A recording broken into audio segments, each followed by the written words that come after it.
pans over, and then did somebody bring that in? And yeah, like the crew moves that in while the camera is facing in the opposite direction, and then it pans back, and then the chairs are stacked perfectly, which is really cool. And then she asks Carol Ann if she, who did that, and did the TV people do that? And she says, yeah. Did you see them? No. And then Carol Ann shoots back at Diane and is like, can you see them? And she's like, So it's for being as kind of dark and frightening as it is later on, it does have plenty of moments of levity throughout it. So before we go, there was the debate over the title, because it's called Poltergeist. And when they sit down with the parapsychologist, Dr. Lesh, who's Beatrice Straight's character, kind of explains like what the difference between a poltergeist and a haunting is, because I think Diane talks about it being a haunted house, and Dr. Lesh kind of stops her and says, well, there's poltergeist activity, which is, kind of the mischievous ghost, the rearranging of the chairs, the bending of the silverware. And poltergeists are usually attached to an individual. And being called poltergeist, it's assumed that the individual that the poltergeist activity is attached to is Carol Ann. She's the one that gets snatched and brought into, whatever that dimension is, that realm. But when Dr. Lesh is talking about the difference between a poltergeist and a haunting, she mentions that a haunting involves or revolves around a location, a certain place. So it's called poltergeist. You think that all this activity is based around Carol Ann, but at the end, in the climax, you find out that it's kind of more of a haunting, because the activity is happening because of the fact that the house and the whole neighborhood is built on top of a cemetery in which the bodies were never removed when the cemetery was relocated. Mm-hmm. So technically, the house is haunted. The whole neighborhood is haunted. So I thought that was funny, and that came up in the notes, and it's like, oh yeah, there is a difference. And even rewatching it again, I forgot about the scene where Dr. Lesh explains the difference between poltergeist and a haunting. And you think it's one for 3/4 of the movie. Which is funny that they would continue like down the franchise to call Poltergeist 2 and 3. Yeah. When it's not. It's clearly a haunting, which you find out at the very end of this film. So just a little random aside. I had a question for you. Sure. So there's this when the parapsychologists first get there, and they're kind of seem like they think there's some kind of trickery or something happening, or they're not really buying into what's going on at first, and then there's that crazy effect where like a portal opens and all this jewelry drops down and all this stuff that's pretty old. I think some of it's really old and some of it's kind of contemporary. Yeah, when she's looking through it, she's like, this is old, probably from the 1800s, and this is just a few years old. Now, was that supposed to be a clue for them as to, like, that was these ghosts' things, right? That's. I would assume, the cemetery, that was, objects that belonged to the people that were buried in the cemetery. Uh-huh. Because someone died 150 years ago, and then here's someone that died just a few years ago. That's always what I assumed, was that being on top of the cemetery, these were objects that belonged to the dead. Because the family always sticks to that they have no idea what that stuff is, yeah, and that it's not theirs. And then when Diane falls into the pool in the climax of the film, and that one of those coffins open, you'll see one of the cadavers with like jewelry and stuff on, and so it just reminded me of that. I was just curious on how you interpreted that scene. Yeah, that's how it is. I think it's objects from the dead that were buried in that cemetery.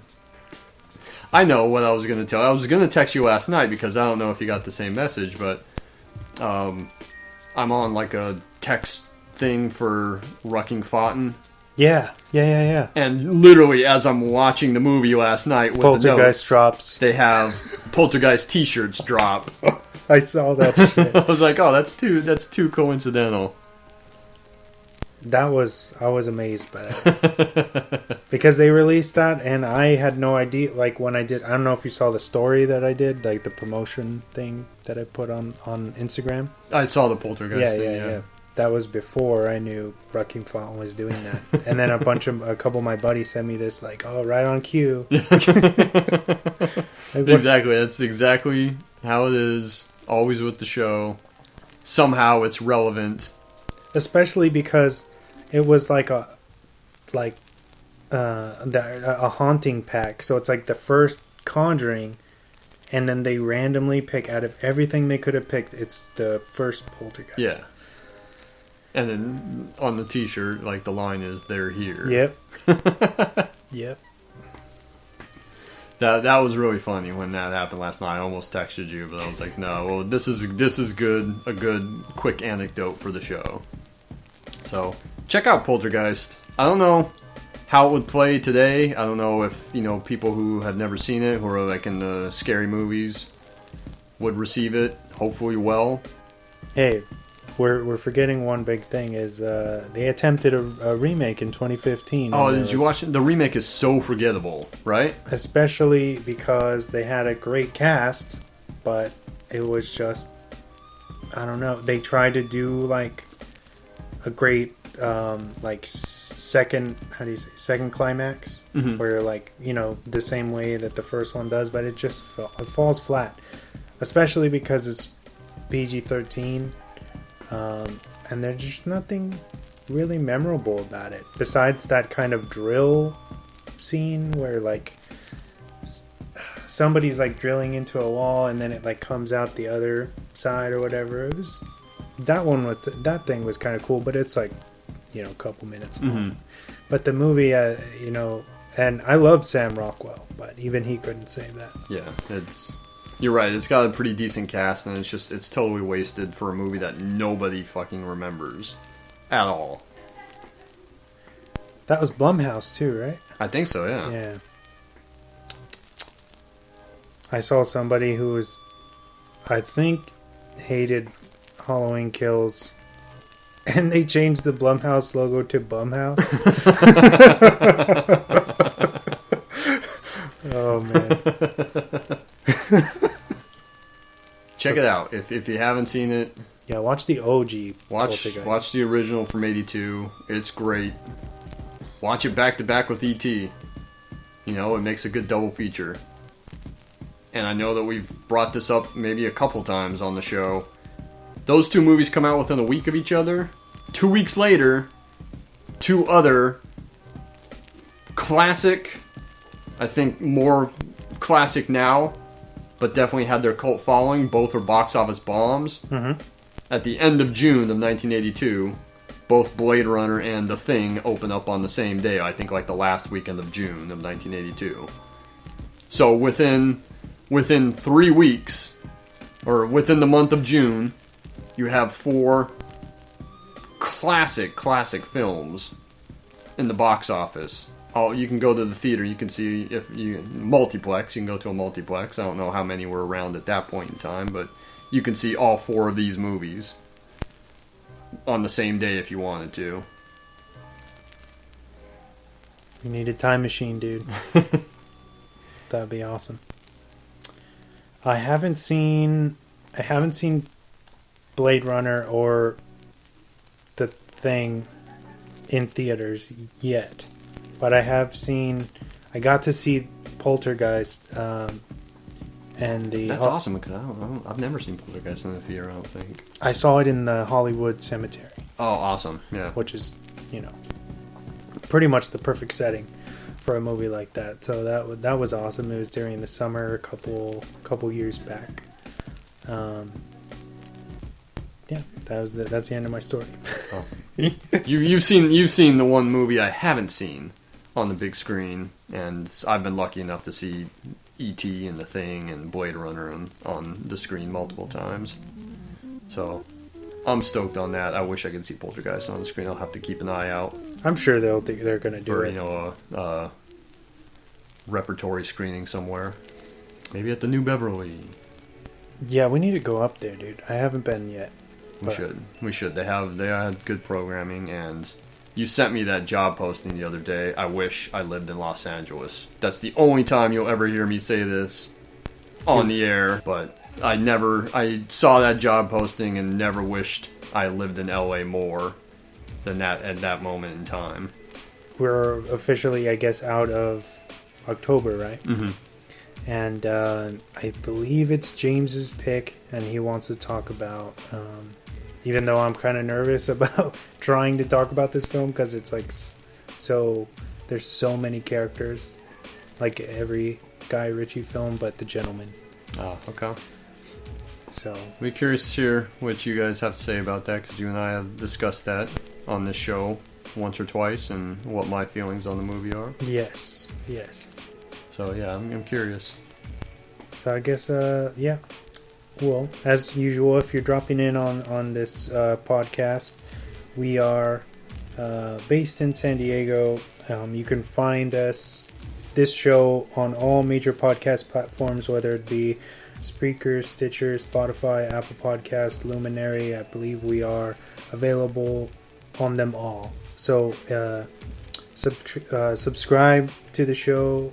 You know, give us some likes, and or a good review, preferably.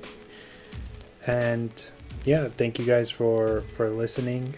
We also have a social media presence on Instagram, so if you're interested in following our journey on there, it's at dropthemic_podcast, and me and James are both linked to that account. So if you want to reach out to us and maybe throw us some ideas for a main focus that you'd like to hear our thoughts on, or even if you want us to patch you in as a guest, we're always up for that. And yeah, and of course, thank you to my man Chris Pawlak. Thank you for always having me on. Yeah, I appreciate it. Always a pleasure, man. You're always super prepared, and I really appreciate it. You know, you make everything such a breeze. Well, thank you, dude. I just want to say, like, it's really awesome being able to do the show face to face with you for the first time since I think, the best of 2019 episode. Yeah. That we did at the New Year's of 2019. Because we've seen each other, but we haven't recorded. Yeah, and just schedule-wise, it wasn't working out for the past few months. Yeah, when it was safe enough for us to do it again. But this was one I was pretty adamant about wanting to do it face-to-face since it was going to be kind of the special holiday, Halloween holiday episode. So I was happy that we were able to make it work. Something we haven't said yet, this is dropping on Halloween, the 31st itself. So happy Halloween, everybody. Happy Halloween. Be safe out there. Check your candy. Still a pandemic, so be careful. Yes. But I think we're in a little bit better shape than we were last year, so if you're going to go out and have some fun and take the kids trick-or-treating, be safe. And don't go up to houses with the lights off. I swear. Do people do that? A couple years ago, man. They're still coming up to you? My sister took her friend's kids trick-or-treating through my neighborhood. And, you know, I'm home by myself, and I left the lights off and told her, hey, you know, when you come back, if you want to just text me, let me know, I'll let you in since it's dark out. You know, I didn't want her fumbling with the keys, trying to figure that out. Mm-hmm. And I'm sitting there, and maybe an hour and a half after she left, I hear the doorknob being fucked with, you know. And then I hear the doorbell ring, and I think, oh, it's her. Like, they came back, and it's just too dark for her to see with the keys and everything.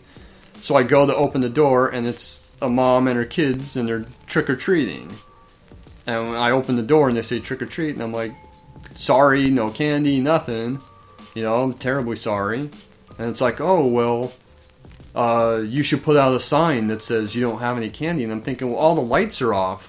It's like pitch black out here. What are you doing trick-or-treating? Why are your kids messing with my doorknob, trying to come into my house? And third, even if I put a fucking sign out there, it's too damn dark. You wouldn't be able to read it. Yeah, isn't it like common sense? Like, that if the lights are off, you don't have anything. That's the rules that we've agreed upon as a society, correct? Yes.